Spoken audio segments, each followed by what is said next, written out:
नमस्कार, आप देख रहे हैं आज तक। आपके साथ मैं हूं शुभांकर मिश्रा। काशी की ज्ञान व्यापी मस्जिद में सर्वे पर सवाल खड़ा हो रहा है। मुस्लिम पक्ष ने कोर्ट कमिश्नर की निष्पक्षता को लेकर सवाल उठाए और कोर्ट का दरवाजा खटखटाया। हालांकि इस आपत्ति को खारिज कर दिया गया है। ये इस वक्त की बड़ी खबर है। अब इस मामले में 9 जून को सुनवाई होने वाली है, लेकिन मस्जिद परिसर में सर्वे और वीडियोग्राफी ये लगातार जारी रहेगी। तो ये इस वक्त की सबसे बड़ी और अहम खबर है, क्योंकि इस पूरे मामले को लेकर विवाद जो है वो लगातार जारी है। और सिविल कोर्ट की तरफ से यह कहा गया है कि वादी पक्ष और एडवोकेट कमिश्नर अपना अपना पक्ष जो है पेश करें। सर्वेक्षण पर रोक लगाने से इंकार कर दिया गया है। तो कोर्ट का दरवाजा जो खटखटाया गया था, उस आपत्ति को खारिज कर दिया गया है। कोर्ट कमिश्नर की निष्पक्षता पर सवाल खड़े किए गए थे। और इसी खबर पर हमारे साथ हमारे संवाददाता कुमार अभिषेक जुड़ रहे हैं। कुमार अभिषेक, 9 जून की तारीख मुकर्रर की गई है, लेकिन जरा ये बताइए कि कोर्ट कमिश्नर की निष्पक्षता को लेकर जो ये अर्जी खारिज हुई है, इसका क्या असर पड़ने वाला है इस मामले पर, क्योंकि सर्वे जारी है। सर्वे को लेकर ये सवाल थे, तो जरा समझाइए इस खबर के अलग अलग पहलू।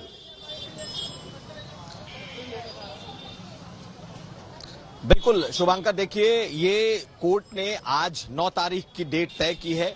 9 जून की ये डेट है, यानी कि तकरीबन महीने भर बाद की ये डेट रखी गई है। दरअसल आज जो आरोप लगाए गए थे कि कोर्ट कमिश्नर जो है वो निष्पक्ष नहीं है और उनकी निष्पक्षता पर ही सवाल उठे थे।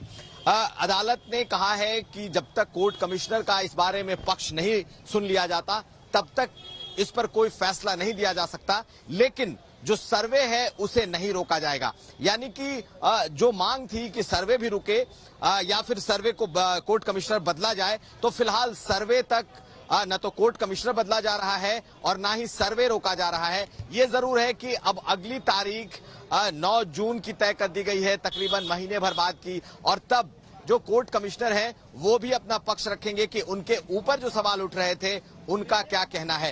कल शाम को बाहरी जो परिसर का बाहरी इलाका है, उस इलाके का सर्वे करने के बाद वो जब मस्जिद की तरफ गए थे, मस्जिद के भीतर लोग जब प्रवेश करना चाहते थे तब उन्हें रोका गया था। लेकिन बाहर से जो कुछ सर्वे हो रहा था उसमें कहा यह गया कि बहुत सारी चीजें जो पुराने दीवार है उन्हें खुरच कर देखा जा रहा था। उसकी जब वीडियोग्राफी हो रही थी तो ये जो बिंदु है, इस पर इन लोगों ने आरोप लगाया कि ऐसा कोई आदेश नहीं था और इसी वजह से उन पर निष्पक्ष नहीं होने के आरोप लगाए गए। लेकिन शुभांकर, पहले मैं आपको जरा दृश्य दिखा दूं। कल से जो आज के दृश्य हैं वो बदले हैं। आप देखिए पुलिस वालों की जो मौजूदगी है, आज सुरक्षा बलों की जो मौजूदगी है, इन्होंने एक पूरा घेरा बना रखा है। और जो ये 4 नंबर का गेट है, दरवाजा है, जो कि काशी विश्वनाथ धाम की ओर जाता है, जहां से कल बकायदा नमाजी को भी एंटर करने की इजाजत है। आप देखिए आज का दृश्य क्या है। आज पुलिस वाले तैनात हैं, आज कोई भीड़ यहां मौजूद नहीं है। और कल जिस तरह की भीड़ आई थी, यानी कि दोनों पक्षों से लोग जुटे थे, आज ऐसा कोई भीड़ यहां पर दिखाई नहीं दे रहा। हम आपको दूसरे तरफ भी दिखाते हैं। दूसरे तरफ की भी स्थिति देखिए, ये पूरा बाजार है और इस तरफ कल नारेबाजी हुई थी। यहाँ पर दोनों तरफ से हल्की नारेबाजी हुई थी, लेकिन फिर वो बात समझा बुझा कर खत्म कर दी गई। आज ऐसा कोई दृश्य नहीं है, सिर्फ आम श्रद्धालु दर्शनार्थी आज आपको ज्यादा। कुमार अभिषेक, अब जरा देखिए, तस्वीरें आपने दिखा दी। हम ये भी देख पा रहे हैं कि 1 किलोमीटर के दायरे में तकरीबन 1000 पुलिस और पीएसी के जवान जो है तैनात है। लेकिन जरा समझाइए ये कि अगर ये सर्वे जारी रहता है तो सर्वे रिपोर्ट सबमिट कर दी जाएगी, तो जो कोर्ट कमिश्नर की जो कमिश्नर को बदलने वाली अर्जी है, फिर उसके मायने क्या रह जाते हैं, उसकी अहमियत कितनी बचती है? क्योंकि सर्वे लगातार जारी है, इसकी रिपोर्ट भी फाइनल सबमिट हाल फिलहाल में कर दी जाएगी। तो फिर जो वो बाद में सुनवाई होने वाली है उसका कितना इंपैक्ट रहता है, या उसकी कितनी कहें कि हैसियत रह जाती है, उसके क्या अस्तित्व बचता है उस बाद में सर्वे का?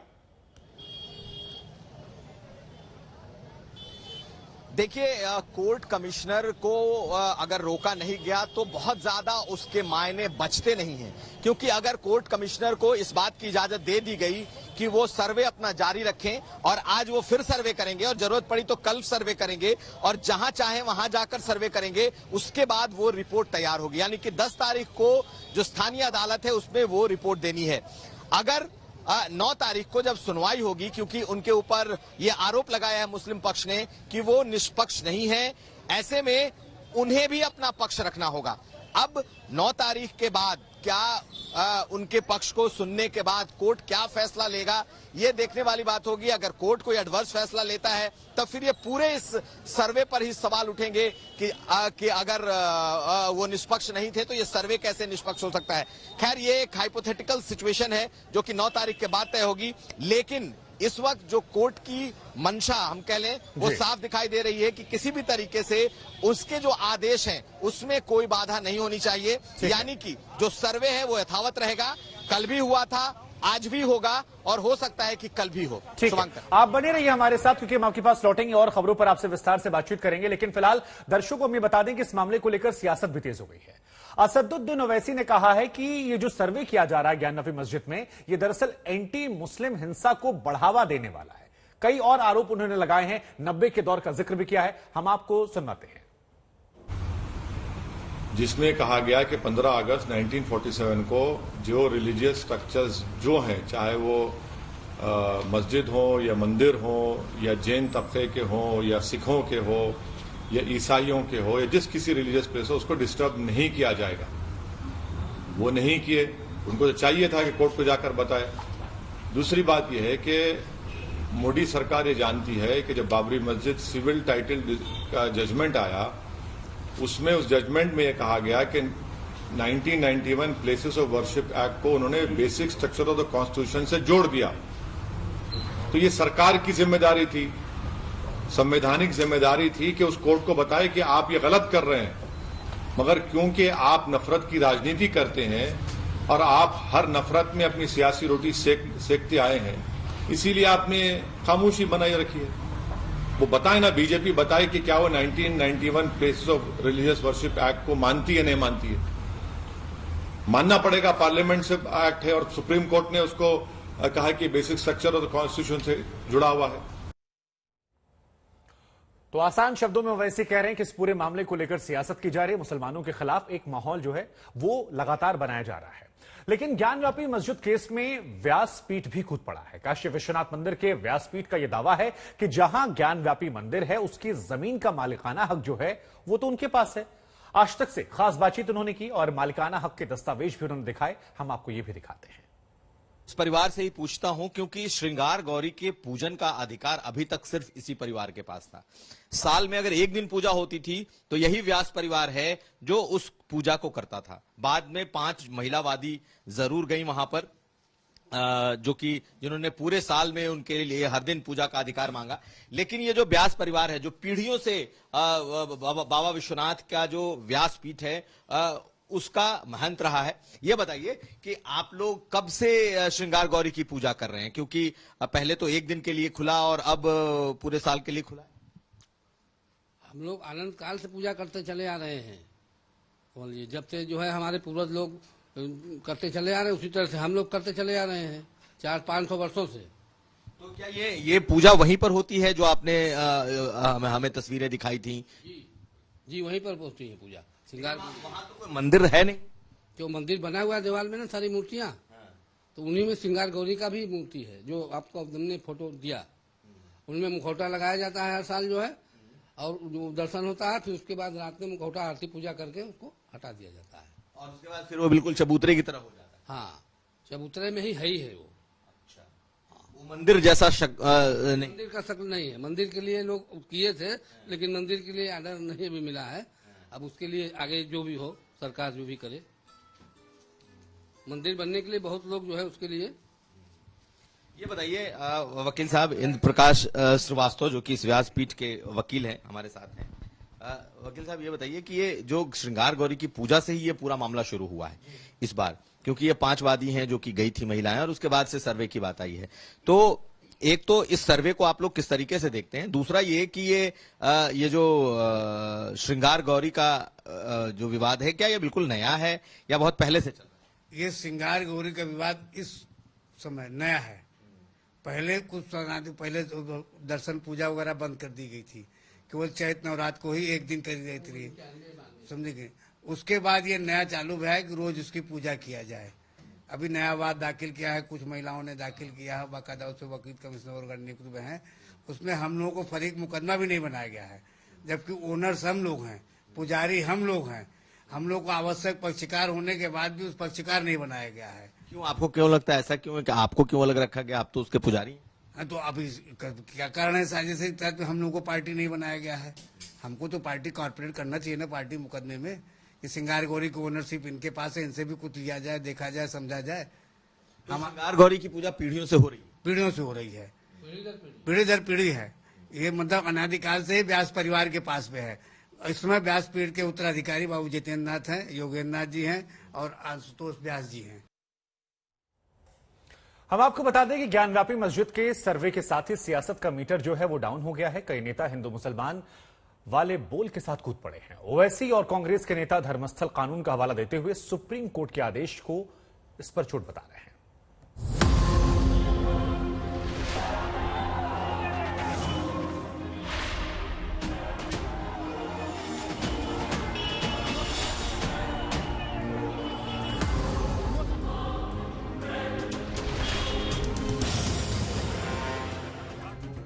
ज्ञानव्यापी मस्जिद परिसर का गेट कोर्ट कमिश्नर के लिए खुला तो सियासी विवाद का पट भी खुल गया। मस्जिद विवाद में वादी प्रतिवादी की तरह नेता भी दो पाले में खड़े हो गए। मुस्लिम सियासत का चेहरा बने असदुद्दीन ओवैसी इसे सीधे लेकर 90 के दशक में पहुंच गए। इस विवाद को अयोध्या राम मंदिर आंदोलन से जोड़ दिया। उन्होंने ट्वीट किया, ज्ञानव्यापी मस्जिद का सर्वे ऑर्डर 1991 के पूजा स्थल कानून का खुला उल्लंघन है। इस आदेश से कोर्ट मुस्लिम विरोधी हिंसा का रास्ता खोल रही है। ज्ञानव्यापी मस्जिद को लेकर धर्म युद्ध शुरू हो गया। सर्वे के विरोध में कांग्रेस भी खड़ी हो गई। यूपी कांग्रेस के अल्पसंख्यक विंग के प्रमुख ने धर्मस्थल कानून के खिलाफ बताया तो अयोध्या में हनुमानगढ़ी मंदिर के पुजारी ने पलटवार में देरी नहीं लगाई। माहौल बनाया जा रहा है और उसी माहौल के तहत एक असंवैधानिक फैसला बनारस के जज ने दिया कि ज्ञानव्यापी मस्जिद के अंदर सर्वे करवाया जाएगा। तो ये एक राजनीतिक जजमेंट है, इसको कोई भी चैलेंज कर सकता है। इसका पॉलिटिकल मोटिव ये है कि एक अराजकता का माहौल बने। आपके विचार से काम नहीं होगा तो उच्च न्यायालय, उच्चतम न्यायालय भी बिक चुकी है। यह देश संविधान से चलता है। संवैधानिक प्रक्रिया के तहत अगर कोर्ट ने आदेश दिया कि ज्ञानव्यापी मंदिर मतलब मस्जिद की अगर सर्वे हो जाए, वीडियोग्राफिंग हो जाए, तो इसमें तकलीफ किसी को नहीं होनी चाहिए। ज्ञानव्यापी मस्जिद का विवाद पुराना है। अयोध्या आंदोलन के साथ जिस मथुरा काशी की बात उठी, उनमें काशी का विवाद ज्ञानव्यापी से ही जुड़ा है। इतिहास के पन्ने पलटने पर ज्ञानव्यापी मस्जिद का अकबर और औरंगजेब से कनेक्शन दिखता है। कुछ इतिहासकारों का मानना है कि मुगल शहंशाह अकबर के जमाने में दिने इलाही नाम से एक मजहब की शुरुआत हुई। ज्ञानव्यापी मस्जिद उसी धर्म के तहत बनवाई गई। इतिहास की एक धारा कहती है कि मुगल बादशाह औरंगजेब ने मंदिर तुड़वाकर यहाँ मस्जिद बनवाई। मंदिर पक्ष का दावा है कि प्राचीन काल से भगवान विश्वेश्वर का स्वयंभू ज्योतिर्लिंग यहाँ स्थापित है। बाद में मुगलों ने मंदिर ध्वस्त कर मस्जिद बनवाई। छाछनामा से लेकर औरंगजेब के वक्त तक जो इतिहास उन्हीं के द्वारा लिखवाए गए अपने दरबारी इतिहासकारों से, उन सब ने दिया है कि कब कौन सा मंदिर तोड़ा, कितना बड़ा मंदिर था, कितने लोगों को हमने गुलाम बनाया, कितनी औरतें और बच्चे बेचे। तो ये आप किस तरह से झुठला सकते हैं? ये तो पूरा इतिहास है और सब इसके बारे में जानते हैं। अलीगढ़ से अतर अब्बास रिजवी ने 10 वॉल्यूम में ट्रांसलेशन दिया है इन सब इतिहासों का जो कि लिखे गए थे और विद्वानों को सब पता है। हिंदू पक्ष की ओर से दायर याचिका के मुताबिक अंग्रेजों ने साल 1928 में पूरे मामले का अध्ययन कर यह जमीन हिंदुओं को सौंप दी थी। इस आधार पर यह पक्ष ज्ञानव्यापी परिसर पर अपना हक मांग रहा है। 1991 में सोमनाथ व्यास, रामरंग शर्मा और हरिहर पांडे ने वादी के तौर पर प्राचीन मूर्ति स्वयंभू भगवान विश्वेश्वर की ओर से अदालत में मुकदमा दायर किया। तब से यह ज्ञानव्यापी मस्जिद का विवाद कोर्ट में अटका है। समर्थ श्रीवास्तव के साथ कुमार अभिषेक, वाराणसी, आज तक। और अब रुक करते हैं अयोध्या का, जहां राम मंदिर निर्माण का काम बड़ी तेजी से चल रहा है। आज तक पर हम आपको दिखाएंगे अयोध्या के निर्माण के काम की एक्सक्लूसिव तस्वीरें। हम आपको बता दें कि मंदिर के 2.25 एकड़ में काम तेजी से जारी है। चबूतरे बनकर तैयार हो चुके हैं, पत्थर लगने काम भी शुरू हो गया है। सीएम योगी ने भी अयोध्या में निर्माण कार्य का जायजा लिया है। तो यहां पर भव्य राम मंदिर का निर्माण बन रहा है और इसकी एक्सक्लूसिव तस्वीरें जो हैं इस वक्त हम आपको आज तक पर दिखा रहे हैं। अयोध्या में राम मंदिर निर्माण के कार्य की तेजी हम आपको दिखाते हैं। किस तरीके से प्लिंथ का काम जो है वो तीसरे चरण का पूरा हो चुका है, 5वें चरण में आ रहा है। 7 चरण का ये काम होगा जिसके पत्थर लगातार लगाए जा रहे हैं। ये एक्सक्लूसिव तस्वीर आप देख रहे हैं आज तक पर, जिस तरीके से मंदिर निर्माण का कार्य तेजी है। ये जो झंडा आपको बीचों बीच दिखाई देगा, इसके ठीक नीचे ही गर्भगृह है जिसको लेकर के तैयारियां जोरों पर है। बाल स्वरूप में भगवान राम होंगे यहाँ पर, और जिस तरीके से प्रगति लगातार इस कार्य की हो रही है वो बहुत ही रोचक है। पूरे लगभग पौने 3 एकड़ में फैले इस परिसर को भव्य तौर पर शक्ल दी जा रही है और उस शक्ल के स्वरूप ही लगातार जो है वो कार्य चल रहा है। मंदिर के निर्माण कार्य की समीक्षा और उसको देखने के लिए कल मुख्यमंत्री योगी आदित्यनाथ भी पहुंचे थे और उम्मीद जताई जा रही है कि दिसंबर 2023 तक मंदिर का भव्य स्वरूप पूरा हो जाएगा और जिसका इंतजार लोगों को था वो सपना लगभग पूरा होने जा रहा है। साफ है कि लगातार मंदिर के निर्माण कार्य की प्रगति न सिर्फ सरकार की प्राथमिकता है बल्कि ट्रस्ट भी पूरी तरीके से इसको कहीं ना कहीं तेजी लाने की बात कर रहा है। अयोध्या से कैमरामैन रोहित के साथ अभिषेक मिश्रा, आज तक। झारखंड में एक आईएएस अधिकारी और उनके करीबियों के ठिकानों पर लगातार दूसरे दिन भी छापेमारी जारी है। पहले दिन ईडी की छापेमारी में करीब 19.5 करोड़ कैश बरामद हुआ। कई संपत्तियों खुलासा हुआ। मामला मनरेगा में धांधली से जुड़ा हुआ है।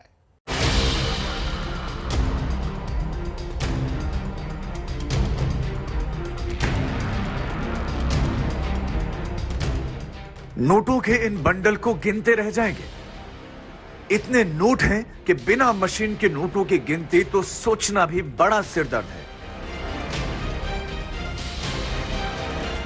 रांची में प्रवर्तन निदेशालय की टीम ने छापेमारी की तो इतने बड़े पैमाने पर नोटों की बरामदगी हुई। इतने अथाह रुपयों को गिनने के लिए नोट गिनने वाली मशीन मंगानी पड़ी, वो भी एक नहीं 3 मशीनें। बैंक अधिकारी इन मशीनों के साथ पहुंचे। नोटों को गिनने का सिलसिला शुरू हुआ। पूरी तसल्ली के साथ रुपयों की गिनती होती रही। अंत में गिनती का आंकड़ा 19 करोड़ 31 लाख पर जाकर रुका।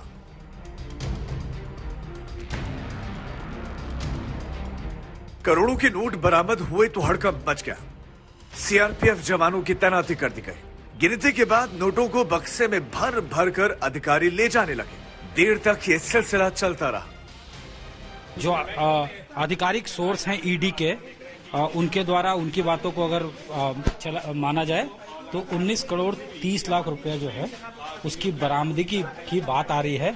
और देखिए कई मशीन जो है, लगभग 4 मशीन नोट गिनने के लगाए गए थे। 3 मशीन जो है वो फिलहाल यहाँ दिख रही है और इसको वापस जो है अब ले जाया जा रहा है। आप देख सकते हैं सीआरपीएफ के जवान जो हैं वो आए हुए हैं और यहाँ पे आप देख सकते हैं पूजा सिंघल के सरकारी आवास पे भी छापेमारी की गई थी। आखिर ये नोटों का ढेर कहां छिपा कर रखा गया था? किसने छिपा रखे थे नोटों के ये बंडल? आपको इन नोटों से जुड़ा एक एक राज बताते हैं, लेकिन उससे पहले देखिए इन रुपयों के ढेर को। इसमें 2000 रुपए के बंडल हैं, इसमें 500 रुपए के नोटों के बंडल हैं, इसमें 200 और 100 के नोटों के बंडल भी हैं। झारखंड में 2009-10 में हुए मनरेगा घोटाले में ईडी ने यह छापेमारी शुक्रवार को शुरू की। झारखंड, बिहार, हरियाणा, राजस्थान, पश्चिम बंगाल और महाराष्ट्र में एक साथ जांच एजेंसी का छापा पड़ा। करीब 25 ठिकानों पर छापे टारगेटेड थे। झारखंड के खनन और उद्योग सचिव पूजा सिंघल, उनके पति अभिषेक झा, सीए सुमन कुमार और अन्य कुछ कर्मचारी। शुक्रवार को पूरे दिन छापेमारी चलती रही। देर रात तक ये सिलसिला चलता रहा। सूत्रों के मुताबिक उसी रेड के दौरान 19 करोड़ 31 लाख रुपए बरामद किए गए। पूजा सिंघल के जो हस्बैंड हैं उनके भी ठिकानों पे छापेमारी हो रही है। अभिषेक झा जो हैं वो पल्स हॉस्पिटल है इनका। 19 करोड़ 31 लाख रुपयों में से 17 करोड़ चार्टर्ड अकाउंटेंट के आवास से बरामद किए गए। बाकी रुपए एक कंपनी से मिले। बताया जा रहा है कि आईएएस पूजा सिंघल के आवास पर भी कई अहम सबूत और दस्तावेज मिले हैं। जिनकी जांच पड़ताल शुरू हो चुकी है। झारखंड की खनन सचिव आईएएस पूजा सिंघल के सरकारी आवास पर रेड पड़ी तो रांची में उनके पति अभिषेक झा के अस्पताल पर भी छापेमारी हुई। तमाम जगहों से कई अहम कागजात मिले।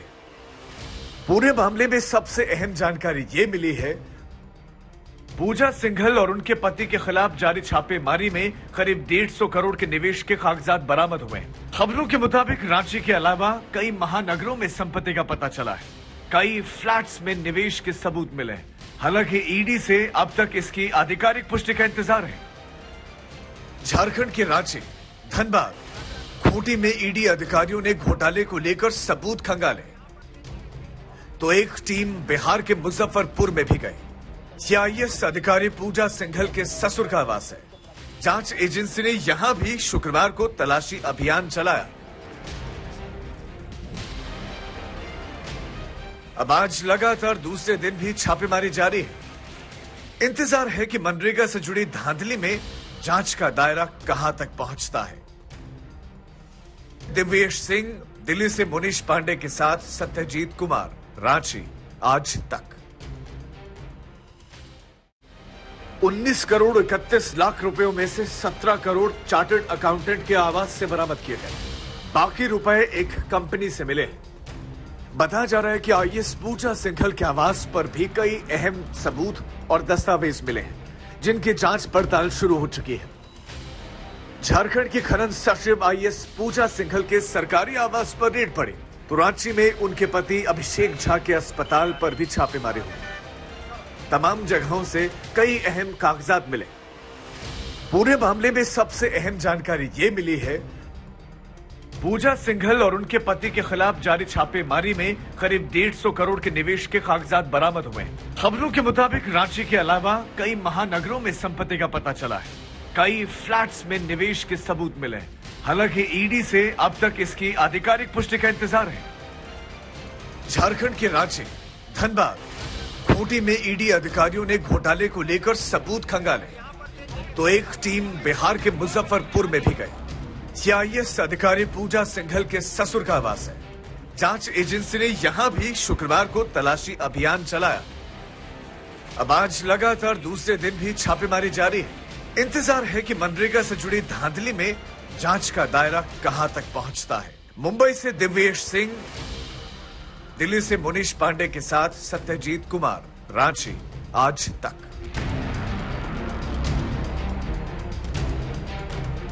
दिल्ली के सीएम अरविंद केजरीवाल के घर के बाहर इस वक्त बीजेपी के तमाम कार्यकर्ता प्रदर्शन कर रहे हैं। हम आपको बता दें, तेजिंदर पाल सिंह बग्गा की गिरफ्तारी को लेकर यहां पर विरोध चल रहा है और इसी को लेकर आज बीजेपी के तमाम कार्यकर्ताओं ने इस वक्त वहां प्रदर्शन करने पहुंचे हैं। जो नशे के पावर मिली है, उसका मिसयूज जिस तरह से पंजाब पुलिस का उन्होंने किया है, सिखों का अपमान किया है, पगड़ी पहनने का टाइम नहीं दिया है, बुजुर्ग पिताजी के साथ मारपीट की, उनके मुंह में कपड़ा ठूसा है, ये अपमान, ये गुंडागर्दी बीजेपी कभी भी सहन नहीं करेगी। हमारा ये संघर्ष आप देख रहे, कल भी था, आज भी जारी है और हमेशा रहेगा। बीजेपी प्रदेश अध्यक्ष आदेश गुप्ता हमारे साथ बात करने के लिए मौजूद है। आदेश को कह रहा है मेरे बच्चे को छोड़ दो। एक माँ, उसका कलेजा कितना गहरा होगा। तो ये तमाम तस्वीरें इस वक्त जो हम आपको दिखा रहे हैं, ये दिल्ली के मुख्यमंत्री अरविंद केजरीवाल के घर के बाहर प्रदर्शन की है, जहां तमाम बीजेपी के बड़े नेता इस वक्त पहुंचे हैं। और ये सब कुछ इसलिए क्योंकि तेजिंदर पाल सिंह बग्गा को कल उनके घर से गिरफ्तार कर लिया गया था। सियासी घटनाक्रम कल पूरे दिन देखने को मिला, जहां पर पुलिस उन्हें पंजाब, आप सोचिए उस माँ पे क्या बीत रही होगी जिसको पुलिस उठाकर पंजाब ले गई। अरविंद केजरीवाल जी, आप बताइए, इस नशा तस्कर कुलविंदर का आप क्यों साथ दे रहे हैं? ये कुलजिंदर सिंह जो नशा तस्कर है, इसको आप क्यों साथ दे रहे हैं? हम पूछना चाहते हैं, आप तेजिंदर बग्गा को क्यों टॉर्चर कराना चाहते थे? क्यों तेजिंदर बग्गा को? क्योंकि इस डीएसपी ने, जिसने इसको यहाँ पे लगाया, वो 700 करोड़ का बड़ा नशा तस्कर है, सरबजीत सिंह, जिसने डीजीपी को कहा कि इस डीएसपी को लगाओ, ये लोगों को इलीगल डिटेन करेगा, यहाँ लाके आरडीएक्स लेके आएगा। आरडीएक्स लाने वाला, आतंक फैलाने वाला डीएसपी कुलजिंदर सिंह, जिसका नाम आपने बदलकर दिल्ली में उसको डीएस संधू बनाकर लेके आए, केएस संधू। आप ऐसे कुलजिंदर सिंह का साथ अरविंद केजरीवाल जी क्यों दे रहे हैं? आपके बच्चों को भी खतरा हो सकता है, मेरे बच्चों को भी खतरा हो सकता है, देश के बच्चों को खतरा है ऐसे आतंकियों से। ऐसे आतंकियों का आप साथ, देशद्रोहियों का साथ क्यों केजरीवाल जी आप दे रहे हैं? आप नशा तस्कर का साथ क्यों दे रहे हैं? मैं आपसे आग्रह करता हूं, आज दिल्ली पुलिस से भी आग्रह करता हूं, अगर किसी को डिटेन करना है तो अरविंद केजरीवाल को करो और ये पूछो ऐसे नशा तस्कर से उनका क्या संबंध है, इस रिश्ते को क्या नाम दें? अरविंद केजरीवाल जी, इस कुलजिंदर सिंह वाले रिश्ते को हम क्या नाम दें, ये बताएं। सर, आप कह रहे हैं कि दस्तार का भी बेइज्जती हुई है। बिना सिख दस्तार के सिख को अरेस्ट करके लेके जाना, ये आतंकवाद के समय में भी नहीं हुआ। जब 1980 में कांग्रेस आतंकी हमें घोषित करके ले जा रही थी जेलों में, इसी तरह दिल्ली पंजाब पुलिस आती थी, उठा के लोगों को ले जाती थी, तब भी दस्तार का इस तरह से बेअदबी नहीं हुई कि नंगे सिर किसी को पीटते हुए ले जाओ। एक सिख बच्चे को, जो भारतीय जनता पार्टी ने लड़ाई लड़ी, देश की सरकार ने लड़ाई लड़के एक सिख बच्चे की आबरू को बचाया, उसकी इज्जत को बचाया, उसकी दस्तार को बचाया, मैं उसके लिए सरकार का धन्यवाद करता हूँ। सुशांत हमारे संवाददाता इस वक्त हमारे साथ जुड़ रहे हैं। सुशांत, जरा बताइए कि जहां पर आप मौजूद हैं वहां पर क्या तस्वीरें निकल कर आ रही हैं, क्योंकि यहां से जो हम देख रहे हैं बड़ी संख्या में लोग यहां मौजूद हैं, बीजेपी कार्यकर्ता। किस किस बात को लेकर प्रदर्शन है, कितनी भीड़ है, कौन कौन से नेता मौजूद हैं दिल्ली सीएम आवास के बाहर? मान की लड़ाई है। उन्होंने देखिए, मुख्यमंत्री अरविंद केजरीवाल के घर के बाहर तमाम सिख समुदाय के लोग हैं और उनको यहाँ पर डिटेन जो है वो दिल्ली पुलिस ने किया है। आरपी सिंह हमारे साथ। सिखों की दस्तार का अपमान नहीं सहेंगे। लगातार आम आदमी पार्टी का कहना है कि बीजेपी जो है वो एक गुंडे को बचाने में यहाँ पर पूरी तरह से जुटी हुई है। पूछिए ताहिर हुसैन कौन है, अंसार कौन है, निशा सिंह कौन है, जिनको सजा मिल चुकी है कोर्ट से, जिनके खिलाफ मुकदमे बने हैं। बग्गा के खिलाफ एक मुकदमा साबित कर दिया जो गुंडागर्दी का हो, वो उनकी पार्टी गुंडों की पार्टी है। परंतु बड़ा विषय आज यह है कि सिखों के ककार, दस्तार का अपमान हिंदुस्तान नहीं सहेगा, दुनिया का सिख नहीं सहेगा। पंजाब पुलिस ने कहा है कि वो पूरी तरीके से लॉ एंड ऑर्डर के साथ आए थे, उनके पास पूरी तरीके से तैयारी थी। अगर वो लॉ एंड ऑर्डर के साथ आते तो वहाँ पर तेजिंदर बग्गा को कुरुक्षेत्र में छोड़कर ना जाते, वो तेजिंदर बग्गा को साथ लेकर जाते। हिरासत में लिया गया, अगला कदम क्या? वो हमें अगला कदम, हम इस लड़ाई को सड़क में भी लड़ेंगे और संविधान के अनुसार माइनॉरिटी कमीशन में भी जाएंगे और कानून का दरवाजा खड़खड़ाएंगे। सीधी बात है, केजरीवाल और भगवंत मान को माफी मांगनी चाहिए पूरी की पूरी सिख कौम से। सर, लेकिन उनका लगातार यही जो है वो मांगनी चाहिए। आप देख सकते हैं शुभंकर, आरपी सिंह बीजेपी के जो नेशनल स्पोक पर्सन है वो यहाँ पर, और तमाम जो सिख समुदाय के लोग थे प्रदर्शन करने के लिए बीजेपी सेल के यहाँ पर मुख्यमंत्री आवास के पास यहाँ पर पहुंचे थे और लगातार ये मांग जो आरोप तेजिंदर पाल सिंह बग्गा के पिता की तरफ से लगाया गया था कि उनके बेटे को पग भी जो है वो पहनने नहीं दी गई थी, इसी को लेकर के सांकेतिक प्रदर्शन जो है वो मुख्यमंत्री आवास। तो जरा एक बार कैमरा पैन करिए, तस्वीरें भी दिखा दीजिए हमें वहां से कि वहां इस वक्त क्या स्थिति है, क्योंकि हम देख रहे हैं दिल्ली पुलिस यहां से लोगों को ले जा रही है। तो एक बार जरा अपने कैमरा पर्सन से रिक्वेस्ट कीजिए कि एक बार कैमरा पैन करे और तस्वीरें दिखाएं, अभी वहां पर क्या स्थिति है। देखिए, मैं आपको अभी कैमरा पर्सन प्रदीप गुप्ता से कहूंगा तस्वीरें दिखाएं कि यहाँ पर तमाम सुबह से ही तकरीबन 3 बजे के आसपास अगर कहा जाए तो लगातार जो बीजेपी के जो सिख विंग के लोग थे वो यहाँ पर इकट्ठा होना शुरू हुए थे। लगातार उसके बाद से ही आगे बढ़ने की कोशिश करी थी, लेकिन पुलिस ने उनको रोक दिया और लगातार जितने भी लीडर्स थे उनको पुलिस ने डिटेन जो है वो यहाँ पर किया है, अपने साथ जो है वो आगे लेके गई है। लगातार यहाँ पर प्रदर्शन जो है वो जारी है। आदेश गुप्ता आपको नजर आ रहे होंगे यहाँ पर मौजूद है और लगातार प्रदर्शन जो है वो जारी है। आदेश गुप्ता के पास हम बातचीत के लिए पहुंचेंगे, आप देख सकते हैं। आदेश जी, उसको पकड़ने जा रहे हैं, उसके खिलाफ कौन कौन सी धाराएं हैं और हम इनको लेने आ रहे हैं, लेकिन वो पंजाब पुलिस ने नहीं किया, क्योंकि वो तो उनका मोटिव दूसरा था, उनका एजेंडा दूसरा था। वो तेजिंदर पाल सिंह बग्गा को पकड़कर यातनाएं देना और उनके खिलाफ इस तरह कार्रवाई करना चाहते थे, क्योंकि बग्गा ने केजरीवाल के खिलाफ सवाल खड़ा किए थे और उन सवालों का जवाब केजरीवाल के पास नहीं था। वो जवाब के रूप में उन्होंने कार्रवाई की। सियासी जंग यहाँ खत्म क्या रहेगा? देखिए, अगर वो इस तरह के जंग का न्योता देंगे या निमंत्रण देंगे तो भारतीय जनता पार्टी का कार्यकर्ता रुकने वाला नहीं है और हम जंग के लिए तैयार हैं। आम आदमी पार्टी लगातार ये कह रही है कि बीजेपी जो है वो तेजिंदर पाल सिंह बग्गा जो कि गुंडे हैं उनको बचाने पूरी तरह से जुटी हुई है। देखिए, तेजिंदर पाल सिंह बग्गा अगर ये सवाल उठाते हैं कि गुरगन साहब की बेअदबी करने वालों को सजा केजरीवाल कब दोगे, अगर ये केजरीवाल को गुंडागर्दी लग रही है, सिंपल वो लोकतांत्रिक तरीके से ट्विटर पर सवाल उठा रहे हैं, अगर वो ये सवाल उठा रहे हैं केजरीवाल से कि आप पंजाब के किसानों को मुआवजा कब देंगे, ये उनको गुंडागर्दी लग रही है। मैं केजरीवाल से पूछना चाहता हूं कि वो दिल्ली में है, बग्गा भी दिल्ली में है, पंजाब पुलिस कहां से आ गई? पंजाब पुलिस का क्या लेना देना है? कौन सा अपराध पंजाब के अंदर किया है? तो आपके पास पंजाब पुलिस की ताकत मिली, उसका दुरुपयोग जो कर रहे हैं, इसके खिलाफ आज पूरी दिल्ली के अंदर, देश के अंदर आपके खिलाफ भारतीय जनता पार्टी नहीं, पूरा सिख समाज है। जिस तरह से आपने सिखों की गौरवशाली पगड़ी को उछाला है और उनको पगड़ी पहनने का टाइम भी नहीं दिया है, इसके खिलाफ ये पूरा समाज आया और भारतीय जनता पार्टी उसके साथ। बीजेपी का आगे एक्शन देखिए, हमारा सड़कों पे संघर्ष जारी है, रहेगा। सकते हैं यहाँ पर लगातार बातचीत यहाँ पर करते हुए सीधे तौर पर उनका साफ तौर पे कहना है कि लगातार जिस तरीके से विरोध और पंजाब ठीक है, यानी कुल मिलाकर बीजेपी ये कह रही है कि देखिए इस मामले को हम उठाएंगे, जोर शोर से उठाएंगे, आगे भी उठाएंगे। शुक्रिया आपका तमाम बातचीत के लिए। कोई बड़ी अपडेट आएगी फिर आपके पास लौटेंगे, लेकिन फिलहाल हम बात करते हैं ओवैसी को लेकर और कई और मामले भी हैं। हैदराबाद में दरअसल सुल्ताना से शादी करने वाले नागराज की हत्या सुल्ताना के भाई ने कर दी थी। मुस्लिम महिला से शादी की कीमत जब नागराज को जान देकर चुकानी पड़ी तो लोगों ने पूछा कि ओवैसी आखिर खामोश क्यों रहे, क्यों अब तक ओवैसी ने अपनी खामोशी को बरकरार रखा है। हालांकि अब ओवैसी ने अपनी चुप्पी तोड़ी है। हैदराबाद में ईद मिलाप कार्यक्रम में हत्या की निंदा की, मगर मुसलमानों को लेकर उनकी सियासत यहां भी परवान चढ़ी। कैसे, हम ये रिपोर्ट दिखाते हैं।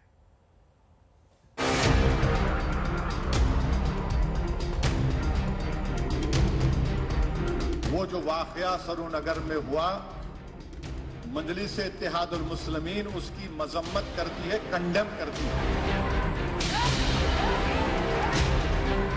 इस लड़की ने अपने पसंद से शादी की, कानूनन उसको इजाजत है, कानूनन उसको इजाजत है, उसने शादी कर ली।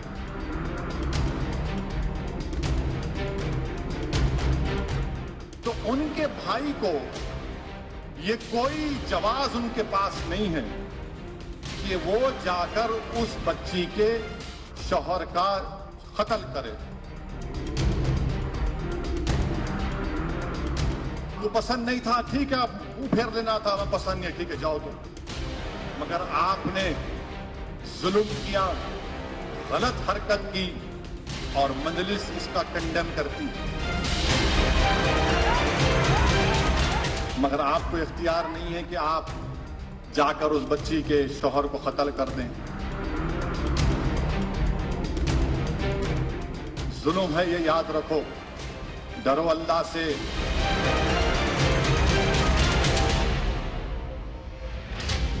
हैदराबाद में दलित नागराज और मुस्लिम सुल्ताना की शादी से खफा उसके भाई ने अपने दोस्त के साथ मिलकर नागराज की सरेराह हत्या कर दी। सवाल उठा कि हैदराबाद से मुसलमानों के हक में आवाज उठाने वाले ओवैसी चुप क्यों हैं? तो हैदराबाद में ओवैसी ने इस मुद्दे पर चुप्पी तोड़ी तो साथ ही मीडिया से पीएम मोदी की चुप्पी पर सवाल कर दिया। मगर मीडिया के लोग क्या कर रहे हो? इसी हर आदमी शुरू हो गया, हम क्या तुम्हारे भाईजान दूल्हे भाई हैं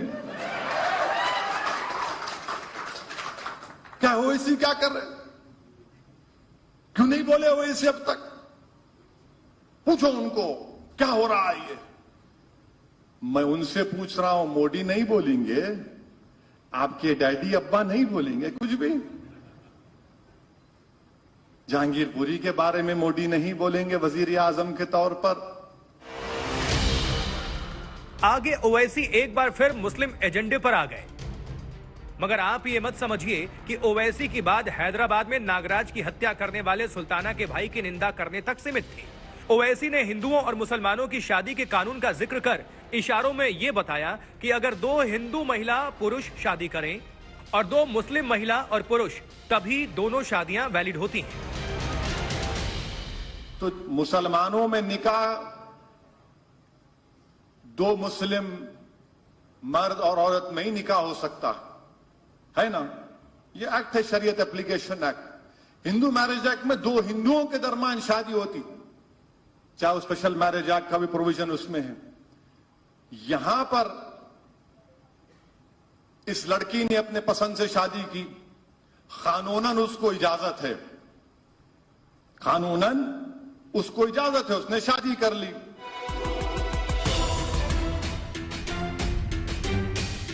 तो जब सुल्ताना और नागराज ने कानूनन शादी की तो फिर ओवैसी को इस वजह से दोनों धर्मों की शादियों का जिक्र करना पड़ा, ताकि उनके वोटर ये ना समझ लें कि ओवैसी दो धर्मों की शादी पर मुहर लगा रहे हैं।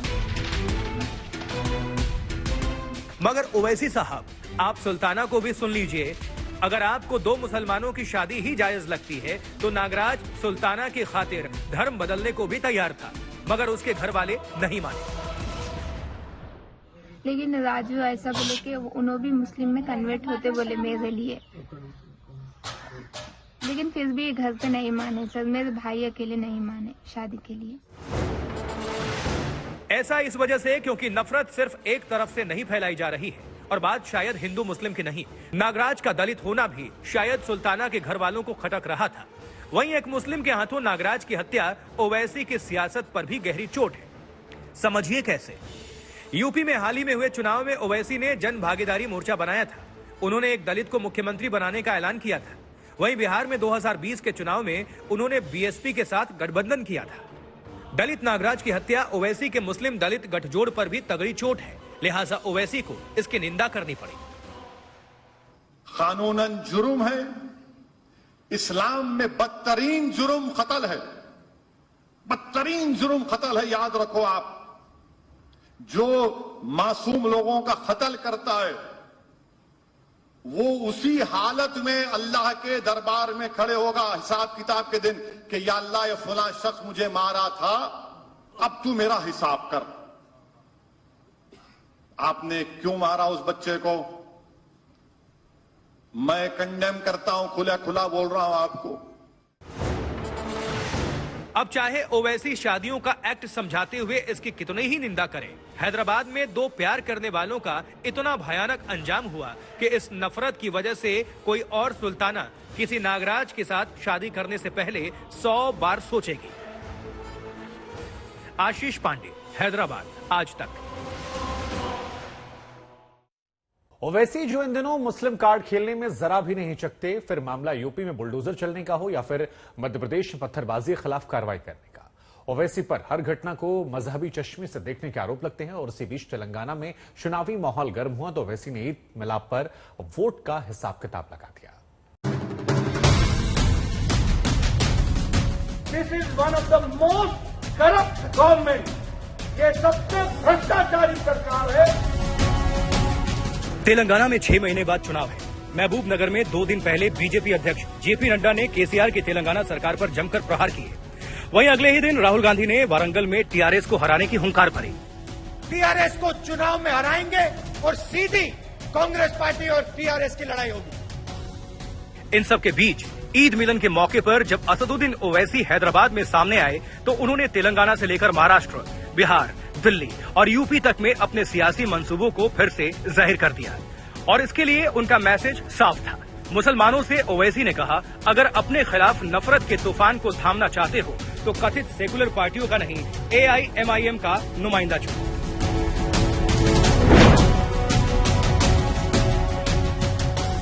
याद रखिए कि जब तक आप सियासी तौर पर अपने नुमाइंदों को कामयाब नहीं करेंगे, ना ये नाइंसाफी का दौर खत्म होगा। ये जो नफरत का तूफान हमारे सामने खड़ा है, ये जो बर्बादी के बादल हमारे सरों पर मंडला रहे हैं, जो लोग आज हमारे खून के प्यासे बन चुके हैं, जो हमको आईन में, संविधान में जो हुकूक दिए गए हैं, उन हुकूक को हमसे छीनना चाहते हैं। ओवैसी ने कानपुर के घाटमपुर में सरकारी जमीन पर कब्जा करके बनाए गए मदरसे पर बुलडोजर चलाए जाने की घटना का जिक्र करते हुए समाजवादी पार्टी के विधायक की चुप्पी पर सवाल उठाए। उन्होंने कहा कि जब मुसलमान का घर टूटता है तो सब खामोश हो जाते हैं।